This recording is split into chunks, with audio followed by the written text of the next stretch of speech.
परिचय। छात्रों, इन समीकरणों को देखो। ये समीकरण किस प्रकार के हैं? सर, ये रैखिक समीकरण है। बहुत अच्छा। और ये समीकरण किस प्रकार के हैं? यह भी एक रैखिक समीकरण है सर।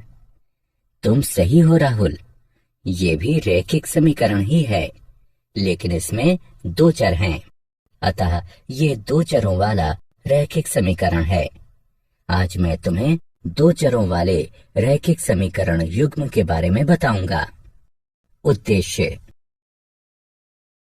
इस पाठ के अंत में आप निम्न करने में सक्षम हो जाएंगे। दो चरों वाले रैखिक समीकरण युग्म को समझना, ग्राफीय विधि का वर्णन करना, रैखिक समीकरणों के युग्म के हल की बीज गणितीय विधि बताना, प्रतिस्थापन विधि का वर्णन करना, विलोपन विधि का वर्णन करना, वज्र गुणन विधि का वर्णन करना और दो चरों के रैखिक समीकरणों के युग्म में बदले जा सकने वाले समीकरण का वर्णन करना। दो चरों में रैखिक समीकरण युग्म वे समीकरण जो दो चरों के प्रयोग से लिखे जाते हैं, उन्हें दो चरों का रैखिक समीकरण युग्म कहते हैं। दो चरों x और y के रैखिक समीकरण युग्म का सामान्य रूप निम्न है: a1x जमा b1y जमा c1 बराबर 0, a2x जमा b2y जमा c2 बराबर 0, जहां a1, b1, c1, a2, b2, c2 सभी वास्तविक संख्याएं हैं और a1 वर्ग जमा b1 वर्ग 0 के बराबर नहीं है। a2 वर्ग जमा b2 वर्ग 0 के बराबर नहीं है। उदाहरण: 4x घटा 5y घटा 6 बराबर 0 और 8x जमा y जमा 4 बराबर 0, x जमा y बराबर 12 और 7 बराबर y। ग्राफीय विधि 1। एक रैखिक समीकरण युग्म जिसका कोई हल नहीं होता, रैखिक समीकरणों का असंगत युग्म कहलाता है। एक रैखिक समीकरण युग्म जिसका हल होता है, रैखिक समीकरणों का संगत युग्म कहलाता है। तुल्य रैखिक समीकरणों के एक युग्म के अपरिमित रूप से अनेक हल होते हैं। इस युग्म को दो चरों के रैखिक समीकरणों का आश्रित युग्म कहते हैं। रैखिक समीकरणों का आश्रित युग्म सदैव संगत होता है। दो चरों के रैखिक समीकरण युग्म का आलेख दो रेखाओं द्वारा निरूपित होता है। यदि रेखाएं एक बिंदु पर प्रतिच्छेद करती हैं, तो वह बिंदु समीकरण युग्म का अद्वितीय हाल होता है। इस स्थिति में समीकरण युग्म संगत होते हैं। यदि रेखाएं संपाती हैं, तो समीकरणों के अपरिमित रूप से अनेक हल होते हैं। रेखा का प्रत्येक बिंदु एक हल होता है। इस स्थिति में समीकरण युग्म आश्रित यानी संगत होता है। और सबसे आखिरी है कि यदि रेखाएं समांतर हैं, तो समीकरणों का कोई हल नहीं होता। इस स्थिति में समीकरण युग्म असंगत होता है। ग्राफीय विधि भाग 2।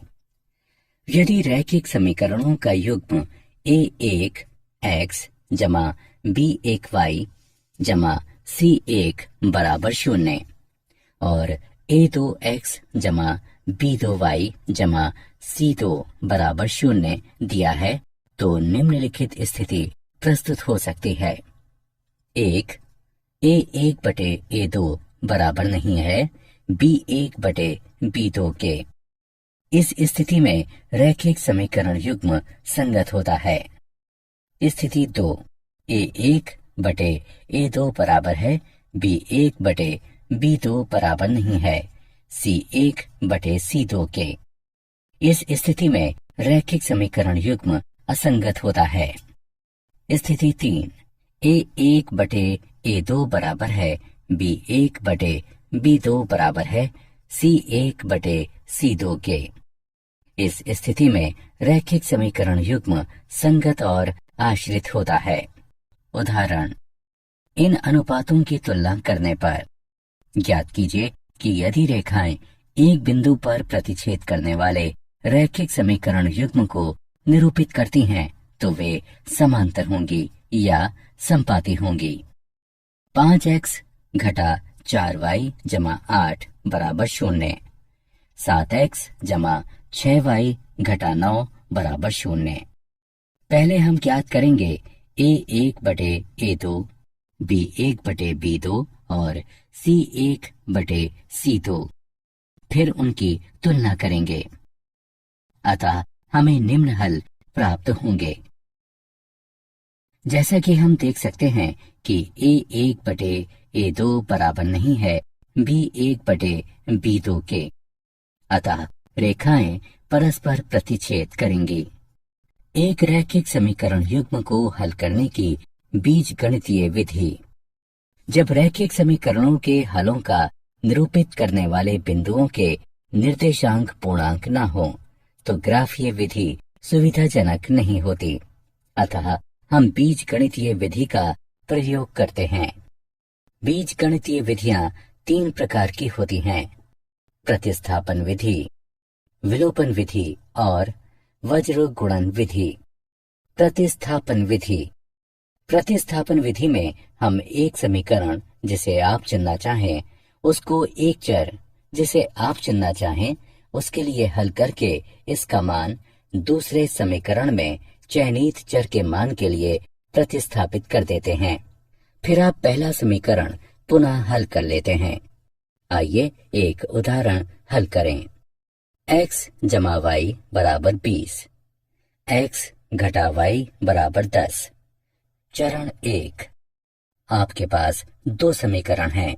पहला या दूसरा कोई समीकरण चुन लीजिए और इसे x या y के लिए हल कीजिए। आइए x घटा y बराबर 10 चुनें और इसे x के लिए हल करें। दोनों पक्षों में y जोड़ने पर हमें x बराबर 10 जमा y प्राप्त होता है। चरण 2। अब सबसे ऊपर के समीकरण में x का मान रखें। x जमा y बराबर 20 का प्रयोग करके x को हटा दीजिए और 10 जमा y लिखिए, क्योंकि x बराबर 10 जमा y है। हमें 10 जमा 2y बराबर 20 प्राप्त होगा। दोनों पक्षों में से 10 घटाने पर हमें 2y बराबर 10 प्राप्त होगा। अब दोनों पक्षों को 2 से विभाजित करने पर हमें y बराबर 5 प्राप्त होगा। अब हमारे पास y का मान है। अब हम इस मान को किसी भी समीकरण में रखकर x का मान ज्ञात कर सकते हैं। x जमा y बराबर 20 में y का मान प्रतिस्थापित करने पर हमें x जमा 5 बराबर 20 प्राप्त होगा। दोनों पक्षों से 5 घटाने पर हमें x बराबर 15 प्राप्त होगा। समीकरण युग्म का हल x बराबर 15 और y बराबर 5 होगा। वस्तुतः 15 जमा 5 बराबर 20 और 15 घटा 5 बराबर 10 प्राप्त होगा। विलोपन विधि। प्रतिस्थापन विधि से आप परिचित हैं। दूसरी विधि को विलोपन विधि या योग या व्यवकलन विधि कहते हैं। समीकरणों को हल करने की इस विधि में एक चर को योग या व्यवकलन द्वारा समीकरण से विलोपित किया जाता है। जब आप 2 समीकरणों का योग करते हैं तो आप मूलतः उनके सभी भागों का योग करते हैं। मान लीजिए कि आपके पास समीकरण है 4x जमा 5y बराबर 14 घटा 4x घटा 3y बराबर घटा 10। दोनों के योग से हमें 2y बराबर 4 प्राप्त होता है। जैसा कि आप देख सकते हैं 4x और घटा 4x परस्पर समाप्त हो गए, इसलिए x चर विलोपित हो गया, जिसके परिणाम स्वरूप समीकरण में केवल एक चर यानी y शेष रह गया और अब समीकरण को हल किया जा सकता है।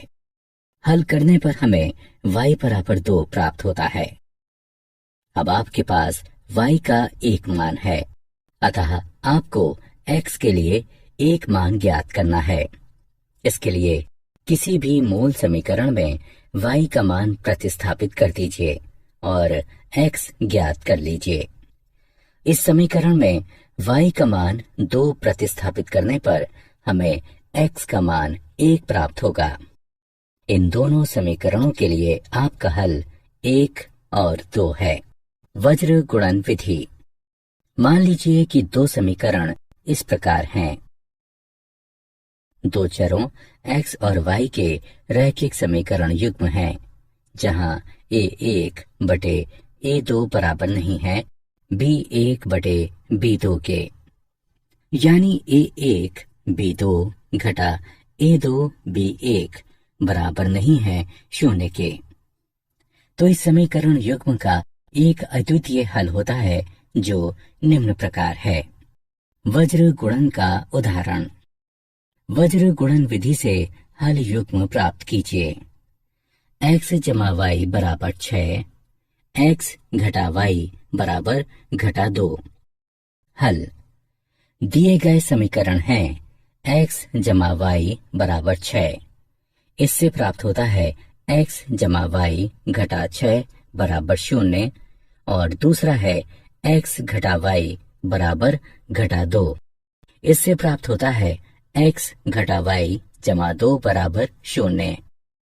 हम देख सकते हैं a1 बराबर 1, b1 बराबर 1, c1 बराबर घटा 6, a2 बराबर 1, b2 बराबर घटा 1, c2 बराबर 2 है। हल x और y दिए गए हैं। x बराबर b1 c2 घटा b2 c1 बटे a1 b2 घटा a2 b1। अतः हल करने पर हमें x बराबर 2 प्राप्त होगा। y बराबर c1 a2 घटा c2 a1 बटे a1 b2 घटा a2 b1। हल करने पर हमें y बराबर 4 प्राप्त होगा। अतः हल 2 और 4 है। दो चरों के रैखिक समीकरणों के युग्म में बदले जा सकने वाले समीकरण। ऐसे कई समीकरण हैं जो रैखिक नहीं होते, लेकिन जिन्हें मामूली प्रतिस्थापन से दो चरों के रैखिक समीकरण के युग्म में बदला जा सकता है। आइए निम्नलिखित उदाहरण हल करें। हल। मान लें a बराबर 1 बटे x और b बराबर 1 बटे y, तब a बटे 2 जमा b बटे 3 बराबर 2 या 3a जमा 2b बराबर 12 होगा। इसे समीकरण 3 से चिन्हित करें और a बटे 3 जमा b बटे 2 बराबर 13 बटे 6 या 2a जमा 3b बराबर 13 होगा। इसे समीकरण 4 से चिन्हित कीजिए। इन समीकरणों को हल करने के पश्चात हमें a बराबर 2 और b बराबर 3 प्राप्त होगा। क्योंकि a बराबर 1 बटे x है, इसलिए x बराबर 1 बटे 2 होगा और b बराबर 1 बटे y है, तो y बराबर 1 बटे 3 होगा। यह दिए गए समीकरणों के हल हैं। क्या आप जानते हैं, किसी समीकरण का कोई बिंदु उसके आलेख पर स्थित होता है यदि उसके निर्देशांक समीकरण को संतुष्ट करते हैं। रैखिक समीकरण का आलेख एक गैर ऊर्ध्वाधर रेखा होती है जिसका स्लोप m और y b को प्रतिच्छेदित करता है। सारांश। आइए हमने जो कुछ सीखा है उसे संक्षेप में दोहराएं। दो चरों में दो रैखिक समीकरण एक रैखिक समीकरण का युग्म कहलाता है। एक रैखिक समीकरण युग्म का सबसे व्यापक रूप इस प्रकार है, जहां a1 a2 b1 b2 C1, C2 ऐसी वास्तविक संख्याएं हैं कि A1 वर्ग जमा B1 वर्ग 0 के बराबर नहीं है। A2 वर्ग जमा B2 वर्ग 0 के बराबर नहीं है। एक रैखिक समीकरण युग्म को ग्राफीय रूप में निरूपित किया जा सकता है और हल ग्राफीय विधि द्वारा तथा बीज गणितीय विधि द्वारा दोनों प्रकार से किया जा सकता है। ग्राफीय विधि दो चरों में एक रैखिक समीकरण युग्म का ग्राफ दो रेखाएं निरूपित करता है। यदि रेखाएं एक बिंदु पर प्रतिच्छेद करती हैं तो वह बिंदु दोनों समीकरणों का अद्वितीय हल होता है। इस स्थिति में समीकरण युग्म संगत होता है। यदि रेखाएं संपाती हैं तो उनके अपरिमित रूप से अनेक हल होते हैं। रेखा पर स्थित प्रत्येक बिंदु हल होता है। इस स्थिति में समीकरण युग्म आश्रित यानी संगत होता है। यदि रेखाएं समांतर हैं तो समीकरण युग्म का कोई हल नहीं होता है। इस स्थिति में समीकरण युग्म असंगत होता है। बीज गणितीय विधि। हमने एक रैखिक समीकरण युग्म के हल को ज्ञात करने के लिए निम्न विधियों की चर्चा की है: प्रतिस्थापन विधि, विलोपन विधि और वज्र गुणन विधि। यदि दिए गए रैखिक समीकरण A1x जमा B1y जमा C1 बराबर 0 है और A2x जमा B2y जमा C2 बराबर 0 है, ये एक रैखिक समीकरण युग्म को प्रदर्शित करते हैं, तो निम्न स्थितियां उत्पन्न हो सकती हैं।